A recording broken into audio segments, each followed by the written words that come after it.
The women before me really set the groundwork so that now we could have PA leaders and physician leaders that are women. Welcome to the latest edition or episode of the current Touro University, California's alumni podcast. Joining us today is Dr. Joy Moverley. She's with the class of 2012. She's a PA program graduate here and is the program director for the MSPAS MPH program here at Touro University, California. Thank you for joining us today, Dr. Moverley. Yeah, please call me Joy. I'm a PA. So while I do have my doctorate degree, I appreciate that though. So thank you for inviting me today. It's been a really interesting time here at Touro. We have so many alumni now running the show. It feels like our university is just continuing to ripen and mature into really a beautiful campus. And I know that's what our motto or theme is this year is Beautiful Yes. You. Yes, Dean Hendricks talked about that in our podcast. So why don't you tell us a little bit about your journey from being a student here through to your time running the PA program? Yeah, so I'm a class of 2012 graduate, as you mentioned, and the day after commencement, I came to work. I was helping with our small group cases. And then I subsequently, about 6 months after graduation, took a full-time job working clinically for Touro at our partnership clinic at the Family Health Services in Solano County Community Clinic. So that was my kind of second job with Touro, and that's when I came full-time. And I would kind of continue to help the PA program both in our small group cases, which the class used to be called clinical applications, but I also precepted. So I did that for about 6 years as kind of a dual hat of working for the College of Osteopathic Medicine, actually as a PA, seeing patients clinically and coming to campus and helping with our small groups. In 2017, I was in the Army National Guard and I actually deployed to the Middle East. And so I had a year sabbatical, shall we say, with Touro. And during that time, I had a lot of reflection on kind of what I wanted to do when I grow up. And there was an open position for the associate program director. I think at that time I had already been working like 2 days a week with the PA program and 3 clinically. So it was kind of the time for me to decide what do I want to do and focus in on. And I really developed a love of academia and being with students more in the preclinical side. So when I came back from my deployment, I took on the new role as associate program director. So in 2018, Grace Landell, who was the program director at the time, and she was my program director when I was a student even, she really took me under her wing and mentored me preparing for the transition for when she retired. And so in 2021, after running the program a year during the pandemic, she decided to step down as program director, go to halftime, and I stepped up to the program director role. So I'm celebrating my second anniversary as program director in November this year, which is just, it's crazy. It's already been 2 years. And so I've been really fortunate to have Grace on my team as a faculty member. So I can pitch things to the former program director, who is also my mentor and friend. But also, I just have a great team within the PA program, but also across campus. So that's kind of how I got to be a program director, I suppose. It's not something you say, when I grow up, I want to be a PA program director. I kind of knew going into PA education, if I hadn't when I applied to PA school, my backup was I was going to go into education if I didn't become a PA. I wanted to be a teacher if that didn't happen. So it's funny that, I ended up doing both. I became a PA and a teacher. Well, that's great. You mentioned your National Guard service. Do you feel comfortable telling us about your experiences on deployment? Yeah, so I was deployed for almost a year with a field artillery unit that I had been the battalion PA for a few years. So we were supporting kind of a mission where it's a staging center. And so many units would go from where we were at to other kind of areas or campaigns. So at the time, Afghanistan and Iraq, as well as Syria. So I provided the medical care for the individuals that were going. I was in Qatar, Bahrain, and Kuwait. And so it was a interesting experience, serving my country, but also really getting to know individuals from a variety of backgrounds across the country, but also mostly in California. So it was a really great experience. Great. September, the AMA every September designates the month as Women in Medicine Month. What kind of advice would you give to women seeking a career in medicine? Yeah, well, first I want to really reflect on where we're at as a profession. Just a generation before me, those were the first women.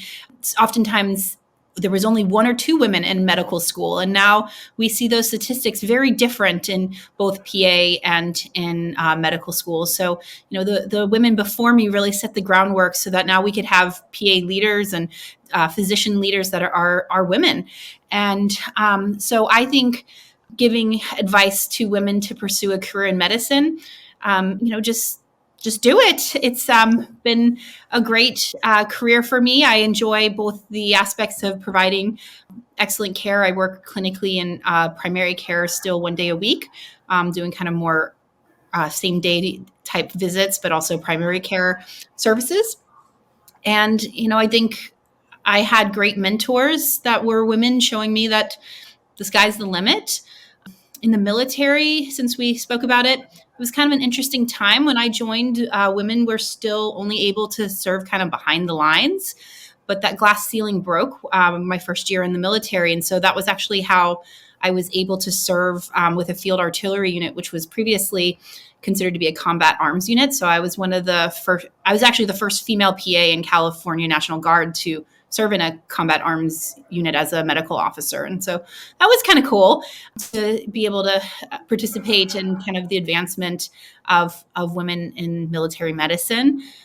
And now, women are serving all over the military in all positions. There's infantrymen that are I should say there's infantry personnel that are women, and that's really exciting because that didn't happen when I joined the military. So it definitely changed in the time I was there. But from a standpoint of a woman going into medicine, just be prepared to manage the work-life balance, which I think all of us are attempting to do.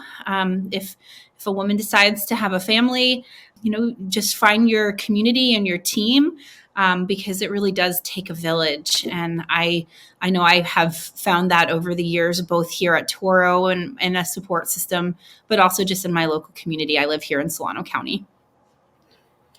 Great. So the program here at Touro is a dual degree program, dual master's program. A very successful one, ranked second in California and 16th, I believe, nationally in the latest U.S. News and World Report rankings. Why don't you give us an overview of the program and tell us why this is a really good program for people looking to become PAs? Yeah, I mean, we are very unique. We're the only program where students start and finish with both a PA and a public health degree. So it's 2 master's degrees in 33 months. I think I have some great examples of graduates and what they're doing. For example, there's a graduate of the class of 2014, Makani De Silva, who is now going to be the chief medical officer of an FQHC up in Sacramento. She is just demonstrating how you can use both your PA degree and your public health. So she's going to be affecting policy and healthcare at the community clinic that she's going to be overseeing. There's other graduates who are using their MPH through grant writing. Even just recently, one of our current students wrote a grant to help reach out to the local barbershops. So one of our PA students, Sarah Hubble, she worked with myself and Cassandra Heiberger to write a grant so that we could bring blood pressure screening at barbershops here in Vallejo. And I think that's just an example of, instead of just providing care one-on-one in a patient care visit, there's the opportunity that you could affect the whole community through this kind of special lens that Touro provides with the public health degree and the skills you kind of receive. So in addition to just learning how to be a PA in medicine, you're also learning things like program evaluation and skills on how to start a program, but also how to keep it successfully running. There's opportunities during field studies for PAs to help with grant writing and learn a little bit more about the nuances of that. In the diabetes research, education, and management rotation that we have here with the Dream Team, the students go out on, for example, our MOBIC, our mobile diabetes classroom, and they're able to help with both screening for diabetes, but also patient education. And then while doing that, they're also able to work in the practice in the clinic and follow up on those people and provide them excellent diabetes care. So I think the COVID pandemic, I hate talking about it at this point, but I think it really showed the importance of public health. It brought public health to the forefront. And so I think anybody that's getting an MPH during their medical training, whether it's the PA MPH program or our DO MPH students, they're really going to be the future leaders of healthcare. And it's a necessity that we need to have in place for future, hopefully no more pandemics, not allowed on my watch, but any other disasters that might happen, whether it's a natural disaster or man-made. So you and two other Touro alums from the PA program were up in Eureka for a conference. Actually, three. Oh, three. Okay. Tell us about that. So we have a big grant. It's called a HRSA grant. It's through the federal government that's helping to both secure rotations in kind of the rural Eureka, Humboldt County, Shasta County area. But part of the grant, it's not just to get students up there rotating so that hopefully they go back and work there, but it's also to provide education to the community. So we're also giving back to the community in a meaningful way. And so we have an annual mental health conference in Eureka, or last year it was in Reading. So we're kind of stopping at different kind of towns and cities up in the kind of Humboldt, Shasta County area to help really bring community engagement and continuing medical education to those that might not be able to attend a live conference in their backyard because it's pretty far away. So the conference, entitled Current Trends in Mental Health, is really focused for primary care, but we had all sorts of individuals attend. So it wasn't just PAs, although we did offer, the primary focus was PAs, but we had law enforcement individuals, people that work in social work. We had physicians, nurses, really anybody in the healthcare team was able to come. And it was really great just to kind of hear from them about the current issues affecting mental health in their community. But also, Touro was able to give some best practices on how to approach some various mental health concerns in the community. For example, my area of research and interest is diabetes. So I gave a talk on the psychosocial aspects of diabetes care and really talked about the impact of things like diabetes distress and other mental health concerns that might affect an individual's ability to perform self-management care in their diabetes. And we see that mental health so much affects the diabetes outcomes, like there are various markers for improvement of their diabetes, like A1C, for example. So we want to make sure that we're really getting these kind of trainings out to our partners and our community that we're serving through this grant. So that's how that conference came to be. Great.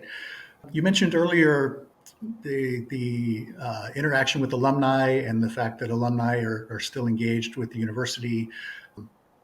The Kappa conference, tell us about Kappa. So tell us why it's important for Touro to be represented at conferences such as this, and also why it's important to offer opportunity for alumni to get together when those types of events occur. Yeah. So as a newer program director and as an alum, really my hope in the coming years is to build those strong connections with our alumni. While you're only at Touro for 33 months, I'd like to say you're an alumni forever. So that means we really, we want to foster those relationships. And so I'm really being intentional about trying to have some alumni events on our calendar. The California Academy of Physician Associates Kappa is our organization in California that represents PAs, and they have an annual conference every year and during what we call PA Week. So I believe it's October 6th was the founding physician, Dr. Stead's birthday. And so that's why the conference always occurs at this time. And so during the conference, it's a networking opportunity, but it's also an opportunity for continuing medical education. And if there's other alumni events that you're interested in attending, I'm speaking to the alumni right now, or creating, just let us know so that we can be present and assist you, because this is definitely, I think, a focus of both you, Glenn, as the alumni engagement director, and myself as program director, that we want to build those connections and relationships, because our current students want to get to know you and we want to keep in touch. You mentioned the great mentors you had when you were in the early stages of your career. I'm sure you've mentored students as well. Why don't you describe for our alumni who are listening? Obviously, the students get a great deal from the mentorship, but what does the mentor derive from being a mentor? Yeah, I guess let me first talk about like the role of a PA educator or just medical educator in general. I view myself as a force multiplier. So instead of taking care of one patient at a community clinic, meeting kind of our program's mission, which is my personal mission in medicine, I'm able every year to train 48 people to do that mission. And so instead of seeing one patient, I have 48 individuals able to see that one patient. So it to me, being in education is, I'm just able to reach a greater sphere of individuals through, my I hope I've imparted some wisdom, but also just some practical skills to my students so that they can be excellent clinicians going forward. As far as what I get out of being a mentor, I will tell you, I get humbled every day. For example, if I'm working as a preceptor, there are always questions that our students ask that sometimes I think they do it on purpose, try to stump the chump, but I'm teasing. I love when they're asking questions that stimulate me to have to look things up and learn more, because medicine is just evolving. There's more pharmacology lectures since I graduated than in the current class, because there's more medications available, and that's going to continue to happen. But I also just, I really appreciate as a mentor getting to kind of maintain that more fresh perspective as medicine changes, hearing kind of, the needs and concerns of my mentees.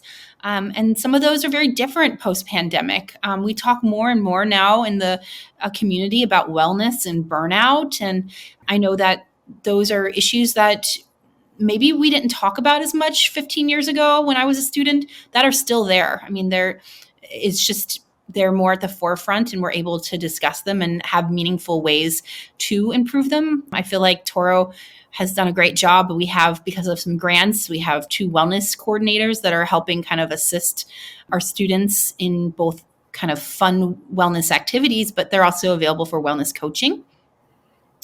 So I think really just getting the kind of current perspective is what I really appreciate from my mentees. I learn a lot about, what their kind of hopes and desires are, but also just kind of it's almost like kind of keeping my boots on ground and ears to the floor, and just understanding really what's affecting the next generation of healthcare clinicians. And it may not be the same thing that affected me when I was a brand new grad. So that's what I appreciate. Well, great. Keep on this thread with the alumni. We just completed an election of our alum to select a new alumni board after it was kind of on hiatus during the pandemic. You've served on the Alumni Association Board of Directors in the past. Tell us a little bit about your experience on the alumni board and what kind of opportunities you see for the new board as they come on. Yeah, I can't remember what year I was the alumni board president. I think it was 2014. That seems like so long ago. And at that time, things were very different. Zoom wasn't really a thing. There wasn't this ability to kind of connect with individuals all over the country. So I think a huge advantage for the alumni board now is post-pandemic, we have video calling that everybody almost knows how to use now.